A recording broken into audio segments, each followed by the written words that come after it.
Tres cosas. Van a recuperar el miércoles el territorio a la huerta. ¿Qué van a hacer en el práctico? Una evaluación fundamental. ¿Por qué nosotros abordamos soberanía alimentaria? ¿Qué aspectos concretos nosotros podemos llegar a abordar en el territorio? ¿Y cuáles son los intereses que hoy, en términos de políticas de la geografía, disputamos para poder pensar qué comemos, cómo comemos, en el mejor de los casos, con todas las comillas del mundo, aquellos que pueden comer? En un país donde estamos teniendo ya 17 millones de argentinos que no tienen trabajo estable, de los cuales muchos son los padres de ustedes. ¿O no? Sí. Bien. Hoja, Natalia. Bien, miedo. No me digas que la geografía. Soberanía alimentaria en el centro. Por lo que abordemos ahora, que está grabando la compañera, vamos a desarrollar el trabajo final y lo van a exponer. Van a recuperar a partir de lo que se graba ahora y de los dos que ya hizo la Juli, y arma otro más completo. Esa será parte de tu evaluación y gratuita, salvo que alguien te pague con un mate. ¿Cómo está el mate? Agregale el grande. ¿Y dónde está? En el portatermo. Está cargando. Padre, me dijiste que ya tenía. ¿Con qué asocian la idea de soberanía?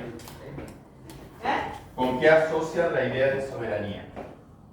Que la vienen escuchando desde que están en jardín. Con poder. Con poder. ¿Poder qué? Beneficio. Ajá, por ahí va. Con la idea de libertad, en este caso, poder. Poder decidir sobre qué, si hablamos de soberanía alimentaria. Sobre la comida. Pablo, un poco más completo, ¿qué más le agrego? O hago uno de todos los. Capaz que uno de todos, o de última si queda muy largo, lo fragmentamos, pero agregar sobre todo a partir de esto que ustedes van a desarrollar ahora, cuál es el impacto que tiene, tanto positivo, poder pensar en la producción de los propios alimentos, no solo en términos individuales. La huerta, si bien es educativa, en términos de que ustedes aprendiesen a hacer la huerta y que lo puedan aplicar en casa o en otros espacios. La idea es pensar en términos también de país, que es lo que se estaría discutiendo, que es una indecencia de martes. Está muy amargo. Deja de golpearme las caras. Creo que le voy a echar el edulcorante al mate. Menta. Bien, No se le voy a echar. volvemos a esto. Lo que acaba de señalar el compañero. ¿Quién? Tiene que ver con la producción de alimentos. Gracias. Sebastián. Comida. ¿Viste? Yo sabía. Muy bien, muy bien. Y acá vamos a ir pensando tres cuestiones. Ustedes vieron en formación ética y ciudadana, seguro en primer año, los derechos de las personas, aquello que nos hace humanos. Uno de esos derechos es el derecho a la alimentación.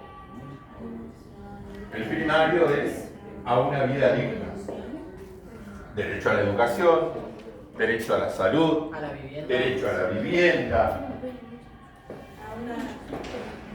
Y eso, que en resumen es una vida digna, va a estar pensado en torno a qué comemos, cómo comemos, de dónde vienen los alimentos que ingerimos, que es lo más íntimo nuestro, porque lo que incorporamos, el mate que acabo de ingresar a mi organismo, aporta ciertas calorías, puedo verificar, se llama trazabilidad, esto lo habrán visto con el profesor Belberich seguramente, de dónde vienen los productos. La trazabilidad es desde el origen hasta que nosotros lo consumimos. Esta idea de poder pensar en términos de libertad, lo que comemos, Ya te viste todo esto. de poder decidir qué es lo que nosotros vamos a ingresar a nuestro organismo, va a estar pensado también en términos de soberanía alimentaria. Y vamos a agregar ahí que, en términos de geografía, hoy se están disputando en los grandes bloques del mundo, Rusia por un lado, China por el otro, Estados Unidos, que aparentemente está perdiendo esta batalla geopolítica, el bloque del Mercosur, del cual Argentina está, que no es ni chicha ni limonada, sobre todo en este gobierno que permite las cosas nacionales, que no vamos a ampliar, que nosotros hoy, con la eliminación de algunas leyes que protegían los alimentos o que garantizaban salud de los alimentos que nosotros consumimos, ahora me acuerdo. Pero eso no hace que estés aprobado. Pero así lo aprobás. Igual voy a ir a tu primer concierto. Ay, no. Si vos venís para fin de año, te invito. Por supuesto. Que voy a estar. Hay que ver. Todo por eso. Y el año próximo, bueno, en 2 años, te entregaré el título. Bastante. No quiero terminar. Este derecho a la alimentación va a estar atravesado por decisiones políticas, donde nos está pasando hoy que millones de argentinos no acceden a alimentos saludables. ¿Cuál es el impacto que va a tener sobre todo en niños, niñas y adolescentes, en ustedes, como ya lo abordamos en una clase anterior? La mala alimentación. En el caso de un niño, de un bebé que está siendo mal alimentado, se producen daños neuronales irreversibles. Es decir, un embrutecimiento de un pueblo que no tiene vuelta atrás. Un niño mal alimentado va a tener dificultades para aprender a leer, para aprender a escribir, para aprender a pensar. Y no, son daños neuronales irreversibles. No hay manera de que aquellas neuronas que se destruyeron por falta de alimentos, de calorías, se regeneren. Ese niño no aprenderá nunca. Y no estamos hablando de uno, estamos hablando de millones, es decir, toda una generación que va a perderse. El segundo aspecto tiene que ver con acceder a ciertos alimentos, pero que no son alimentos saludables. Eso pasa muchísimo en la generación de ustedes, y pasa, yo soy muy observador, ¿cuántos de ustedes llegan al comedor acá, que la comida es saludable todavía, y no comen? ¿Cuántos? Yo soy una. Dar milanesa con ensalada y como la milanesa y no la ensalada. Solamente bien. Todos. Estamos hablando de cuarto, y lo mismo ocurre con quinto, con sexto, con primero, segundo y tercer año, incluso en la primaria. Eso dice Twitter. Que hay ciertos alimentos que no se quieren porque no nos gustan o porque llegan ya sin hambre. ¿Qué comieron antes? Lo que vende el kiosco. En el caso de quien pueda comprar una botella de gaseosa y alimentos industriales inflables, esos que se hidratan en el estómago, para hidratar en un término que no es el adecuado porque no se hidrata con agua, Chisito, por ejemplo. los chisitos exactos, ingresan al estómago más la gaseosa. ¿Y qué pasa con nuestro estómago? ¿Qué pasa? ¿Qué les pasa a ustedes todos los días por eso no comemos en el comedor? Y nos deja la sensación de que estamos llenos. El resultado es desnutrición infanto-juvenil o juvenil en el caso de ustedes, que trae aparejado deterioro también a la salud. Tenemos alteraciones en el ciclo menstruatorio, en la producción de espermatozoides, problemas respiratorios, es decir, impacta en toda nuestra esencia de especie humana, en la continuidad de la especie, es decir, problemas de posibles embarazos en algún momento, pérdidas de embarazos.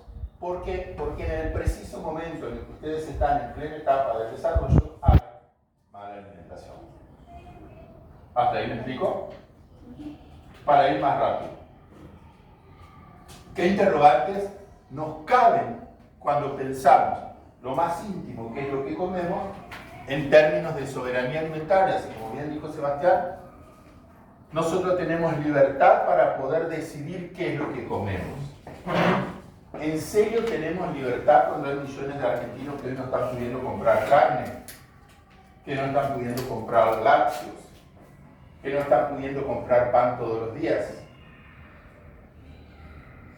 Un kilo de pan, en el mejor de los casos, promedio, estamos hablando de 2.500 pesos. Y sabemos que en algunos barrios está todavía mucho más. Una familia tipo, calculen 2.500 por 30. Puede comprar todos los días una familia de 5 o 6 personas. ¿Puede? Carne, lácteos y todos los nutrientes que se necesitan para vivir. Y multipliquemos eso por millones. Depende de la situación económica de cada uno. ¿Fuerte? Depende de la situación económica de cada uno. En mi casa somos 6, pero en la casa de María también, nunca. Así es. Sí. Todo eso que vos nombraste siempre nunca. Impacta muchísimo en lo económico. Y a eso Pero se le depende suma. cuántos sueldos entran en la casa. Claro, porque en mi casa son 3. Por eso, es Claro. depende de la situación económica que cada uno. Los componentes cuantitativos de la familia, la cantidad que aparte no es lo mismo lo que consume un adolescente que lo que consume un niño, que lo que consume un adulto, que lo que consume un anciano. Los nutrientes que requieren son otros. ¿Hasta ahí me explico? Bien.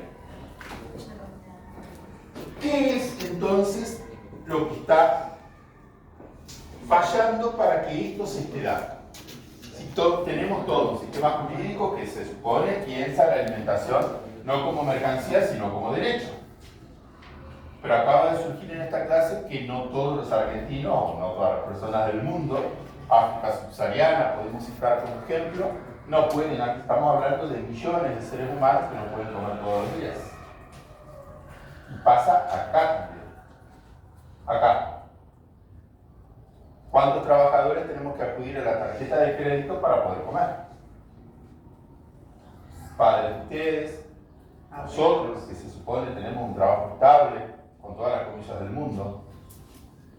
Y empieza este derecho a la alimentación a poner en interrogantes las nuevas geografías que este siglo que estamos transitando nos plantea. Y acá, esta discusión que ya ustedes tuvieron en cómo se van a pensar los seres humanos y como sujetos o objetos cuando vimos el eje trata de personas, también se va a plantear en torno a los alimentos. ¿La alimentación es un derecho? Sí. ¿O la alimentación es una mercancía? Las dos. Ambas. Bueno, ¿cómo cambian de opinión de un segundo a otro? Primera pregunta a partir de esto, ¿la alimentación es un derecho? Sí. Humano. ¿Cómo? Si es un derecho, ¿por qué hay millones de seres humanos que mueren de hambre todos los días? Porque también es una mercancía. Porque hay que comprar. Porque resulta que también se ha mercantilizado. Y esa mercantilización va a traer aparejado por un lado, la mercantilización de los alimentos, Ahí dicen bien. y por el otro, la producción misma de estos alimentos. Ustedes vieron, no fueron alumnos míos en historia del primero, pero vieron seguramente el primer año las culturas precolombinas. No hubo hambre siempre en la humanidad, mucho menos aquí en América.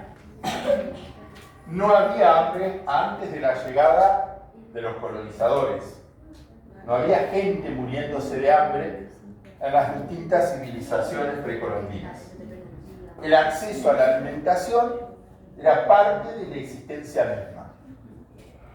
La mercantilización lo que trae es poder pensar esto que ustedes acaban de decir, bueno, el que tiene plata va a comprarlo y el que no Ajá, y el que no, Se muere. se muere. Así de cruel. Pero esto que nosotros estamos planteando hoy en una clase de geografía en 4º año, ya terminando, que suena tan así, sí, es eso. Es un derecho, pero que cada día se sigue contrayendo, se sigue perdiendo. Ante este interrogante, ajá, es un derecho, pero como bien dijo la compañera, también es una mercancía. Alguien decidió que los alimentos sean una mercancía. Pero ¿qué pasa con el que no puede acceder a esa mercancía? Bueno, Muere. muere del. De hambre, de inanición. ¿De qué? Anemia. Inanición, de hambre. Mejoró tu mate. Y va a aparecer ahora, en este sistema de producción de los alimentos que estamos transitando en este mundo global, un actor fundamental para sostener este sistema que privatiza el acceso a los alimentos, que son las corporaciones transnacionales. O sea, los gobiernos. ¿Fuerte? Los gobiernos o los gobernantes. Por encima de los gobiernos de los estados, con complicidad muchas veces, es verdad, de algunos gobiernos. Las empresas, que son grandes corporaciones, ¿por qué transnacionales? Walmart, por ejemplo, está acá, pero está en todo el mundo. Porque transciende del país. Exacto. Tiene más poder que un gobierno, Sí, más recursos sí. para financiar campañas, para financiar candidatos, para poner gobiernos o sacarlos. Eso para mí Ya hay mucho, es mucho. pero ya está instalado. Porque no son ni siquiera de acá. Coincido. Y lo discutimos en alguna clase y está bueno que se recupere. ¿Se entendió lo que dijo la compañera? Sí. Que como las empresas que no son de nuestra burguesía, que no son locales, se terminan llevando todos los recursos. Y el impacto que tiene en la economía local es desastroso. Porque no pasa lo mismo en su país. Porque nosotros. Tienen barreras, controles, que acá no los tienen. Estas corporaciones van a apoderarse o van a desarrollarse de absolutamente todo. Producción, y acá va a aparecer lo que ustedes ya estuvieron viendo en el primer trimestre. ¿Se acuerdan cuando vieron lo que producía cada empresa? México hace unos días, una semana, si no recuerdo mal, googleé, como les digo siempre, conmemoró el Día Nacional del Maíz. Y acaba de proteger por ley, yo creo que les mandé al grupo de WhatsApp el video de los distintos tipos de maíces. Es fascinante ver la cantidad de especies de maíz, de variedades de la especie de maíz, variedades de políticos, de colores con distintos nutrientes, distintas características para distintos alimentos que hay. ¿Qué hacen las corporaciones? Con el trigo, el maíz, la carne, el algodón, es decir, el insumo para la ropa, para los medicamentos, pasa con la producción de coca para medicamentos, para la farmacéutica.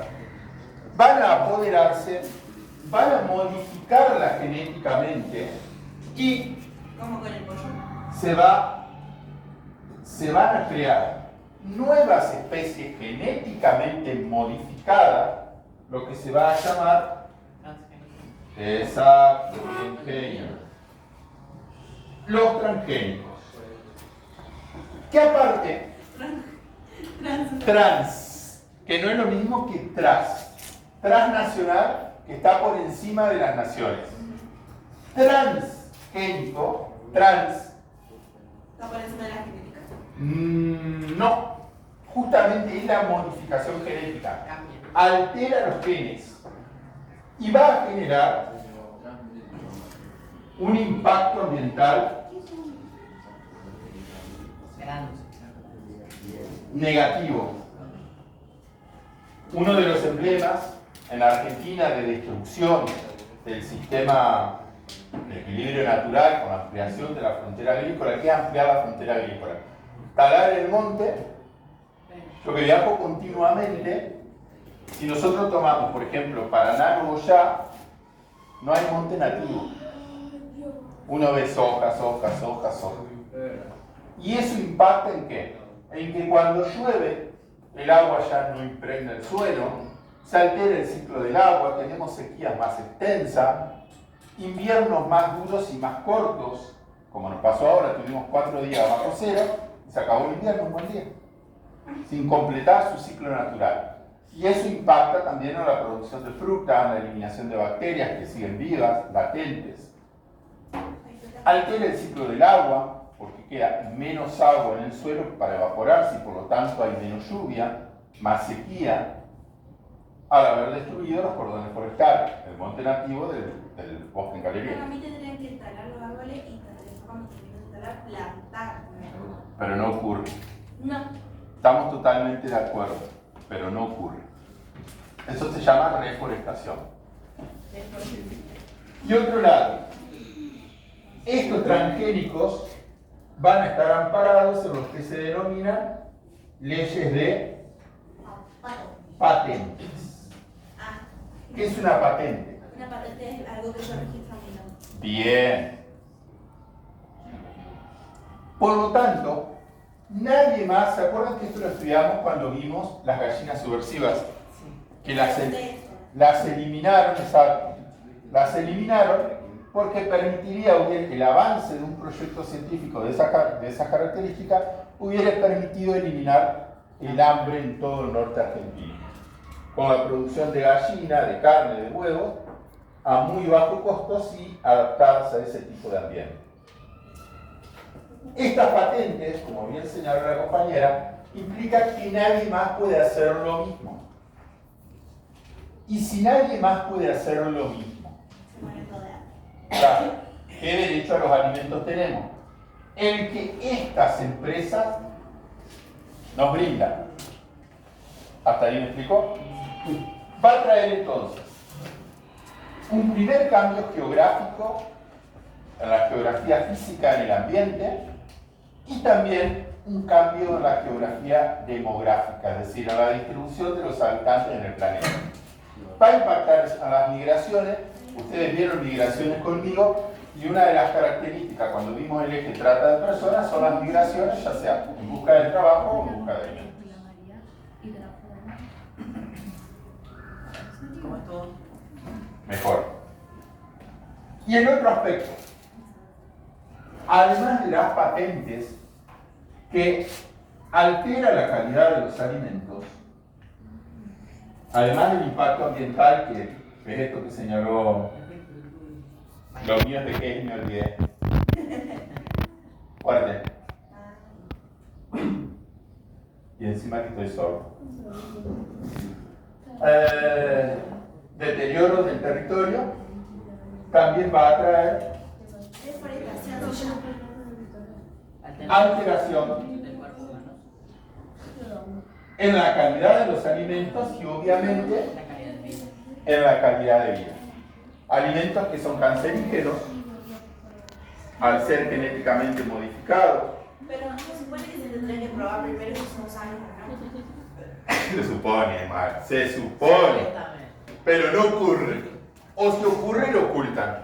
Porque si no, no estaríamos consumiendo las cosas que nos están vendiendo todos los días. Y no, porque ya no existe, no sé si la prueba en animal. ¿Hasta acá me explicó? Sí. Acá lo van a completar ustedes porque esto ya lo vieron en el primer trimestre. Alteración en la calidad, en las calorías y por lo tanto impacto en la salud. En lo ambiental, deforestación, es decir, ampliación de la frontera agrícola, Sequía. desertificación, eso lo necesitan anotar, ya lo tienen. Revisan lo completo. Y el otro aspecto fundamental para poder pensar la soberanía alimentaria es que todo este proceso va a estar entonces en manos del Estado o de las corporaciones privadas. De las corporaciones. de las corporaciones Tendría privadas. que estar a mano del Estado. Así es, ahí estamos pensando lo mismo. Si es a mano del Estado nos pertenecería a todos, pero pertenece a los privados. Y si es a los privados, el que puede pagar, comerá. Y el que no. Más encima. Y el que no, Y vamos a tener que empezar a casar como antes. claro, el punto es casar qué. Ay, Así es. Este ciclo de apropiación Ciclo de la vida. va a tener, y acá relacionan con lo que vieron en la introducción a la geografía de la globalización, el eterno proceso de imperialismo. ¿Recuerdan cuáles son los 3 modos de imperialismo? ¿Cómo se hace para apropiarse de estos recursos donde van a desarrollar toda esta lógica de saqueo, de extracción? Se apropian de los recursos, o las corporaciones o los países centrales, de 3 maneras. Con un ejército, imperialismo militar, invaden y se apropian del territorio. Caso Reino Unido de la Gran Bretaña con Malvinas. Necesitan un punto geopolítico importante, necesitan el petróleo, necesitan la pesca, necesitan todos esos recursos. Listo. No es, ay, vengan el pueblo argentino y compartimos. No. Base militar, bombardeo y los recursos se van. Segundo aspecto. Listo, no vamos a enviar ya demasiados ejércitos, guerra, listo. Hay otro modo. Vamos a hacer que este pueblo empiece a pensar de otra manera. Entonces vamos a usar el cine, cierta música, la ropa, los modos de hablar, y vamos a cambiar la cultura, el modo de pensar de ese pueblo, para que voten lo que nosotros queremos que voten, para que elijan lo que nosotros queremos que elijan. Eso se va a denominar imperialismo cultural.